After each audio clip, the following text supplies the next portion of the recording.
Halo,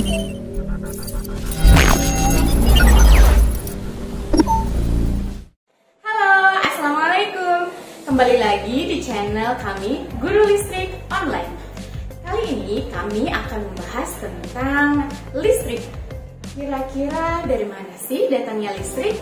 Atau mungkin ada yang bertanya-tanya, bagaimana sih listrik itu dihasilkan dan bagaimana pula listrik itu bisa sampai ke rumah kita? Oke, seperti yang kita tahu, energi listrik di zaman sekarang ini adalah salah satu energi yang sangat dibutuhkan oleh manusia. Tanpa listrik, apakah pernah kalian membayangkan bagaimana dunia tanpa listrik? Tanpa listrik, dunia akan gelap. Lampu tidak bisa menyala, berbagai peralatan elektronik tidak bisa berfungsi, mati total. Wah, sebegitu pentingnya ya listrik bagi kehidupan kita. Kali ini kita akan membahas tentang bagaimana listrik itu dihasilkan dan bagaimana sih listrik itu bisa sampai ke rumah kita. Simak materinya sampai habis ya. Garis besar, ada 3 proses yang harus dilakukan supaya kita bisa memanfaatkan tenaga listrik di rumah kita. Yang pertama yaitu proses pembangkitan energi listrik. Listrik dibangkitkan di berbagai pusat pembangkit energi listrik seperti pembangkit listrik tenaga uap, pembangkit listrik tenaga air, pembangkit listrik tenaga gas, tenaga diesel, tenaga panas bumi, tenaga angin, serta pembangkit listrik lainnya.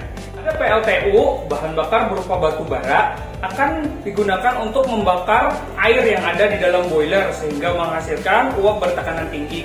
Uap bertekanan tinggi ini digunakan untuk memutar sudut-sudut turbin dan putaran inilah yang nantinya akan dimanfaatkan untuk memutar poros generator. Nah, di generator inilah nanti listrik akan dibangkitkan, biasanya dengan tegangan sebesar 6 kV. Tahap kedua, sistem transmisi tenaga listrik. Tegangan yang dihasilkan oleh generator sebesar 6000 volt sebelum ditransmisikan terlebih dahulu akan dinaikkan menjadi tegangan tinggi sebesar 150.000 volt atau tegangan ekstra tinggi sebesar 500.000 volt. Tegangan 150.000 volt akan ditransmisikan dengan menggunakan saluran udara tegangan tinggi atau saluran kabel tegangan tinggi. Sedangkan tegangan 500.000 volt akan ditransmisikan dengan menggunakan saluran udara tegangan ekstra tinggi atau saluran kabel tegangan ekstra tinggi. Mengapa tegangannya harus dinaikkan? Hal ini bertujuan untuk mengurangi rugi-rugi atau losses tegangan pada sistem transmisi tenaga listrik. Dengan dinaikannya tegangan, tentunya dengan daya yang dihasilkan oleh generator, maka arus akan turun sehingga luas penampang kabel yang dibutuhkan dalam proses transmisi tenaga listrik tersebut juga menjadi lebih kecil. Hal ini dapat dibuktikan dengan rumus sebagai berikut. Langkah ketiga, proses distribusi listrik.